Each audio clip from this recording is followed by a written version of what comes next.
Trump and boots on the ground. I don't understand why the base, which they have already, they understand, wouldn't have faith in his ability to execute on this. Look at his track record of pursuing peace through strength, America first outcomes. What he's simply saying, and it's exactly true, and I've said from this podium too, we're not going to foreclose any option. You can't fight and win a war if you tell your adversary what you are willing to do or what you are not willing to do. Operation Hammer became the decisive mission that ultimately shattered Iran's effort to shut down the Strait of Hormuz. U.S. Navy Marines launched a dangerous and highly coordinated raid aimed at capturing the senior IRGC commander, the key figure responsible for orchestrating the maritime sabotage campaign and the deployment of naval mines. This precise strike removed the central command element that had been directing operations to block the strait, clearing the way for its reopening. At the 5th Fleet's forward headquarters in the Middle East, the selected Marine Assault Unit began their final preparations with intense focus. Inside the ready rooms, operators organized their equipment, filling specialized rucksacks with suppressed firearms, night vision devices, flex cuffs, medical supplies, breaching tools, additional ammunition, and water. Each Marine meticulously checked his gear multiple times. Weapons were equipped with suppressors, optics were carefully zeroed, and magazines were loaded with subsonic ammunition to ensure minimal noise. Snipers fine-tuned their rifles and verified ballistic calculations for mountainous terrain. Communication specialists conducted final tests on encrypted radios and backup satellite systems. Body armor was adjusted for optimal fit, helmets secured, and night vision systems powered and tested in darkness. The Marines operated with composed precision. These were elite professionals selected for the most critical mission of the campaign. Colonel Marcus Reynolds, the mission commander, assembled the unit for a final briefing. Standing before a digital map, he outlined the exact position of the IRGC commander's concealed mountain compound. He detailed infiltration routes, guard placements, the layout of the commander's quarters, communication bunkers, and the designated extraction zone. He explained the chosen landing area for the MV-22B Ospreys, a remote clearing located approximately 2 kilometers from the compound, offering both concealment and rapid access. He broke down the mission sequence step by step: silent insertion, elimination of perimeter guards, securing the target, and immediate extraction.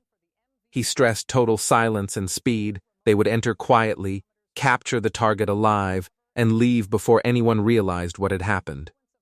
Every Marine absorbed the plan completely. Following the briefing, the team transitioned into final preparation once again. Gear was rechecked, suppressed weapons, night vision, restraints, medical kits, breaching charges, ammunition, hydration, and essential items. Each operator inspected every strap, buckle, and zipper. Weapons were configured for stealth, optics adjusted under low light, and subsonic rounds confirmed. Snipers recalibrated for highland conditions, communication systems were retested, and armor fitted securely. Night vision equipment was activated and verified. The team moved with calm efficiency, reflecting their specialization in deep, high-risk operations behind enemy lines. The MV-22B Ospreys were already powering up on the runway. Their large tiltrotors shifted upward, preparing for vertical takeoff. Marines boarded in small groups, securing equipment and taking positions inside. The ramps closed, and the aircraft lifted into the night, transitioning seamlessly from vertical to forward flight. The journey was long and tense, with the aircraft flying low to avoid detection as they crossed into Iranian airspace.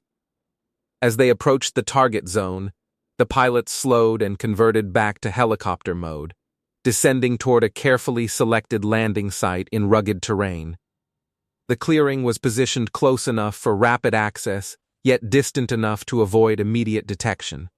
The Ospreys landed softly, ramps opened, and Marines deployed silently. No words were exchanged, only hand signals guided movement. The aircraft departed immediately, returning to a holding orbit for extraction. The Marines formed assault elements and began infiltration. They advanced through rocky terrain, using shadows and natural cover. Every movement was controlled and silent. Perimeter guards were identified and neutralized swiftly using suppressed weapons and blades. No alarms were triggered. The team reached the perimeter fence, breached it quietly, and entered undetected. Rooms and corridors were cleared with precision. When the IRG commander was located, he was secured without resistance. Flex cuffs were applied, a hood placed over his head, and he was prepared for extraction. The Marines escorted the high-value target back toward the landing zone while maintaining full security. The most critical phase remained: extraction. Upon reaching the pickup point, infrared markers were deployed. The waiting Ospreys returned, descending quickly as ramps opened. Marines boarded with the detainee, and the aircraft immediately lifted, transitioning to forward flight and climbing into the night. The operation was executed with precision and near total silence. Back at the forward base, Colonel Marcus Reynolds received confirmation: mission success. The IRG commander responsible for the mine operations was now in custody.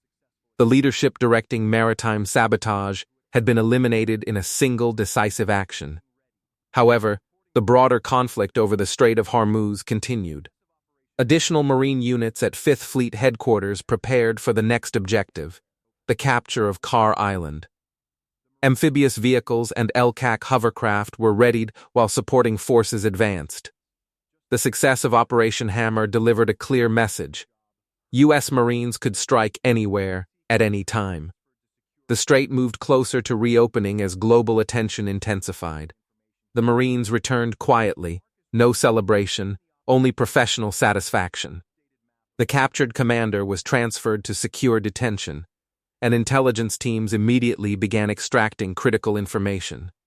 Colonel Reynolds stood in the operations center, observing updated maps as tanker movement resumed. He turned to his team and stated simply that one leader was down, the strait was opening, and the mission would continue. The waters of Hormuz were beginning to flow freely once more. Every Marine, every operator, and every support unit contributed to this turning point. The battle had entered its final phase,